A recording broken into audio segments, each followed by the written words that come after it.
at home. So, I talked about this. They're going to lose both coordinators, presumably.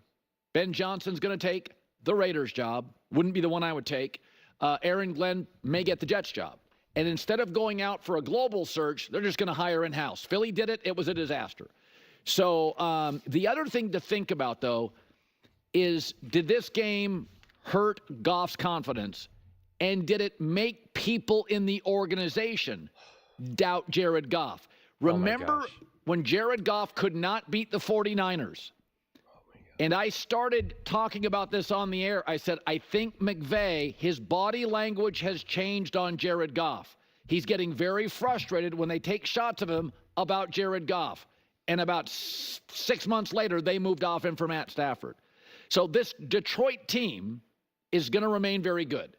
It is impossible to be a bad football team if you're competent at quarterback with an unbelievably good offensive line and two great running backs. They're going to control the clock. They're going to score points. Detroit's going to be very good. But Super Bowl good. So there's a bit, the last couple of years in the NFC, Detroit has had a window. The Rams are good, but not quite there yet. Green Bay is good, but not quite there yet. Minnesota, going to use Darnold, don't have the guy they want yet. And Chicago defensive coach, maybe they upgrade there. That's just in division. The NFC, San Francisco, sort of getting old. They're ready for a reboot. You've had a couple-of-year window, and now all of a sudden the Rams are like 3 players away. Here come the Packers. Jaden Daniels. Philadelphia's going nowhere. My entire life, the standard has been raised in Detroit to very good. That now is the expectation, and it should be. But my whole life, if you'd have said to a Lions fan, they'll be very good, that was good enough. It's not anymore. Okay. We got to talk about this. First off, what is this? Just like pile on Jared Goff? I mean, like right now, they're going to have real questions about Jared Goff and doubts and Sean McVay and... What are we doing here? Last week, heck, on Friday, people were talking about Jared Goff being the MVP, being special, being a top 10, top 5 quarterback, an MVP candidate, and now we're like, can we win a Super Bowl with him? Has the Super Bowl window closed? We can't keep swinging from such extremes. We just can't. And yes, the losing coordinators is going to hurt them. Yes, the Super Bowl window doesn't close because the Lions are now a well-run franchise. Because that's the thing. People were praising the Lions as being a well-run franchise, as being a great franchise, as being able to hire coordinators, draft, make moves, trades, etc. And now you're just saying, oh, the window's closed. The window doesn't close for the 49ers. It doesn't close for the Eagles. It doesn't close for the Chiefs. It doesn't close for those consistent teams because of how they're run organizationally. And that is who the Lions are supposed to be now. That is who the people believe the Lions to be. And just because they lost now doesn't mean that it's now closed or that it's over. But was this their best shot in the immediate moment? Absolutely. Absolutely. These last 2 years. Because now you are going to lose coordinators. And that is a thing that you have to figure out. And this is why I got in a huge fight months ago with someone in the comment section. I was like, that's why you make trades at the trade deadline. You go all in for this season. Because they're like, no, we're planning for a 10-year dynasty. And I'm like, that's not how football works. And this guy was like very confident. He was leaving me paragraph comments. And this is the reason why. Because you can't predict how the season's going to unfold. Now the Lions didn't even make an NFC championship game. And now they're losing both their coordinators. And I got in more fights with Lions fans saying, Ben Johnson is leaving. And they're like, no, he's not. No, he's not. And I'm like, yes, he is. Yes, he is. This is the year. But it doesn't mean that it's over. Because I've been saying that this is their best year. But I also didn't say that they're just going to fall off a cliff next year, that it's over, that it's done. I mean, the Packers haven't gotten on the right track yet. The Cowboys aren't on the right track. The Giants aren't. The Seahawks aren't. The Cardinals aren't. The 49ers got a lot they got to do. I mean, all these teams got a lot to do. The Commanders have absolutely skyrocketed. No one can argue that, man. No one can argue that. The Eagles have been consistently great. No one can argue that. And the Rams, I think, are going to get better. But, like, Matthew Stafford's going to be, like, what, 37, 38? And in the next few years, I mean, he's literally going to be, hugging 40. We just expect him to keep balling? Like, when has that ever been the case? Tom Brady. Okay, great. Name the other quarterbacks. You can't? Okay, great. So, like, let's not act like the Rams are now going to enter, like, a 5-6 year of dominance. Does Matthew Stafford look like he takes care of himself like Tom Brady? No, I don't think so. I mean, like, so let's, like, not just automatically now just yank down the Detroit Lions. The Minnesota Vikings have a lot of growing pains that they're going to have to figure out. The Chicago Bears, we know what a mess they are. What are they doing? Who's their coach? Who's their quarterback? Who's their O-line? So there's a lot of question marks for a lot of teams. Don't automatically just be like, Lions are in trouble. This is what I keep saying about the Lions. You have great coordinators. If we rank the Lions from 0 to 100, you're going to lose your 2 coordinators. And if you were at 100, you're most definitely going to drop down at least, and these are made up numbers, 95. You got to drop down to 95. No one, you can't argue against that. It's because then you're pretty much saying that your coordinators didn't add anything to the Lions or that they're easily replaceable. That's not true. That just can't be true. It just can't be. So they're going to go down a little bit. They might go down a lot of bit.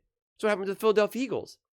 And then because the Eagles are a really well-run franchise, they lose both their coordinators going into 23. 23, they still made the playoffs, but were not good. They were not a good team. I don't care what anyone says. I don't care what their record says. They were not good. They were held together with duct tape and scotch tape. It was a mess and super glue. They fired their coordinators. They were aggressive because they are a well-run franchise. The GM said, I need this guy, I need this guy, I need this guy. And he hired the coordinators. And what did they do? They're back in the NFC Championship game. They went to a Super Bowl in 22. A year later, a down season, and then the next season, boom, back in the NFC Championship game. That's what very highly, highly run franchises do. So you either ask yourself, are the Detroit Lions that? Are they a well-run organization now? Yes or no? The answer is yes. And they have a great roster, and the roster is young enough. The pieces, the core of it. It's not like these guys are right at the edge of being like leaving their prime. That's not the case here. They have a major runway here. They got to nail the coordinators. They got to figure that out. I'm not going to act like I have the answers to that. I don't know if internally that's the right move. I have zero idea. Don't just automatically say it doesn't work just because it didn't work with the Eagles. That was a mistake on the Eagles. No doubt about it. So was hiring Patricia. So, am I going to say that the Lions should be Super Bowl favorites next year? No. I mean, I have no idea who should be. No matter who wins this year. It could be the Eagles. It could be the Bills. It could be the Chiefs. I mean, I have no idea. But just to kind of like this piling on is what kind of drives me crazy. And I'm going to unpack this game more because I know, on First Things First, Nick Wright's going to be like, oh, Jared Goff, a little hand, stuff like that. And I'm going to defend him. I'm going to defend this whole Lions team. I'm going to talk about how this was a losing team effort because it was. Everyone contributed. The defense, the injuries got the best of them, but it wasn't the reason why they lost. It was a reason. Jared Goff had some turnovers, obviously. It wasn't the reason. It was a reason. Ben Johnson, I don't think Ben Johnson did a great job in this game. I really, really don't.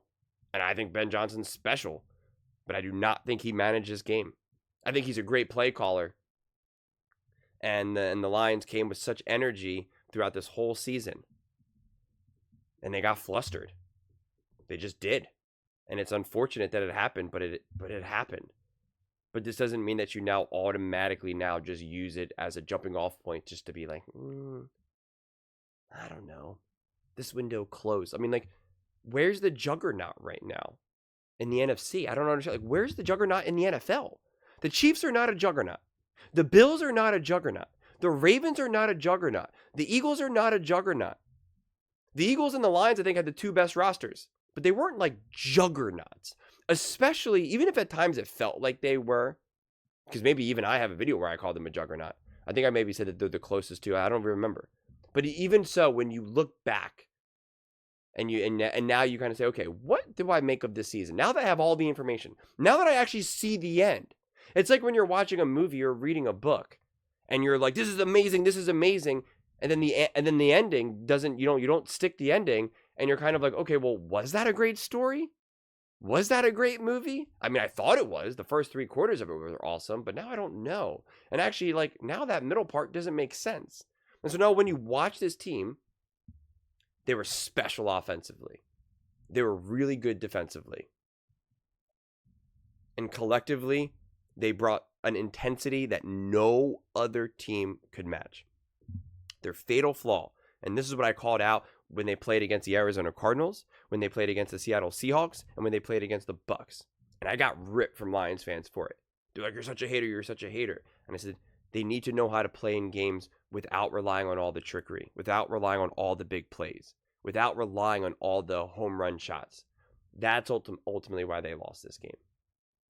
Because they did not know how to play in that style game. They did not know, we're just going to feed the ball to Gibbs right now.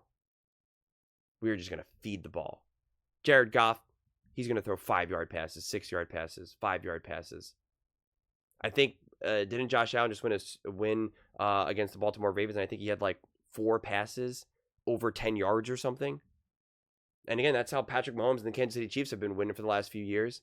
Patrick Mahomes is throwing the shortest average depth of target with the most yak. It's not always about taking these big shots. That is something that Ben Johnson will need to learn. And that's actually the benefit of Tom Brady. That's because Tom Brady's the one suit and tie for a franchise that can go to Ben Johnson and say, bud, we have to kind of, I love everything you're doing, but we got to tweak it a little bit. There's no one else that can do that. And that's what needed to happen for this team. They're way more than capable of scoring more than 31 points. And again, I know some turnovers. I get it. But teams turn the ball over sometimes. It happens. It happens. The Baltimore Ravens almost turned the ball over. Or not almost. They did. They turned the ball over 3 times, and yet they still almost tied the game up in the end. They still were right there in it. And like I keep saying, Patrick Mahomes threw 2 interceptions in the Super Bowl and still beat the 49ers. He's thrown 5 interceptions in 4 Super Bowls and has won 3. So you people turn the ball over. I'm not saying it's great. I'm not saying it's ideal. Yes, the turnovers are ultimately why every single team lost in the playoffs. All the teams that didn't turn the ball over won. So turnovers obviously matter. I'm not trying to act like they don't.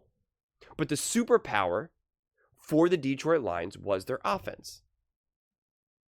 And it did not show up enough. It did not. And I think the approach and the game plan fundamentally did not make sense at times. Because there was a moment when the Lions could have tied the game up, or not tied it, but they would have made it a 1-score game. Could have been a 3-point game. Like, it was still right there. Gibbs was feasting. Goff gets his bell rung.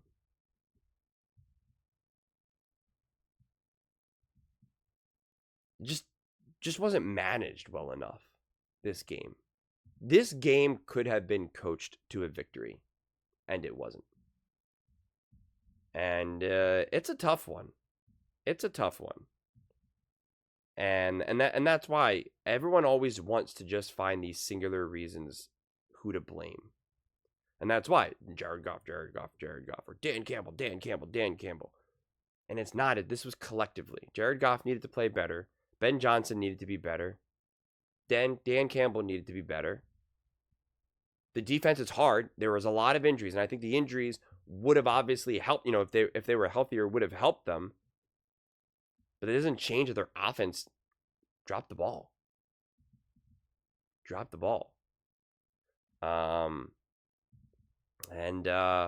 Yeah, like I said, we'll do a deeper dive into this game itself. I assume with first things first, because I just assume Nick Ray is gonna kind of go after it. And so I'll save it for that. But Lions fans, I'm sorry it ended this way. It's definitely a bummer. It's definitely frustrating. I'm I mean, I think the one thing you can take, the one consolation prize that you can take is like, you did lose to Jaden Daniel. Your defense was injured, so that can help you out. Although I really don't think that should be the main takeaway. But you did lose to Jaden Daniels, who is a superstar. He is this generational talent. You just essentially lost to Patrick Mahomes in his rookie season. And there are worse people to lose to. There just are. It's like the Philadelphia Eagles lost in the Super Bowl to Patrick Mahomes. And the Philadelphia Eagles, they've been to the Super Bowl their last three Super Bowls. They lost to Patrick Mahomes and Tom Brady. It's like there's worse people to lose to. And then they beat Tom Brady. So it's just like you lost to Jaden Daniels, who is going to prove to be an incredibly special player. He already has proven it to me, but he will continue to prove it. So that's who you ended up losing. And it's just so much of this is timing. So much of this is timing. Tom Brady, the Patriots get Tom Brady, and the Jets are awful, the Bills are awful, and the Dolphins are awful.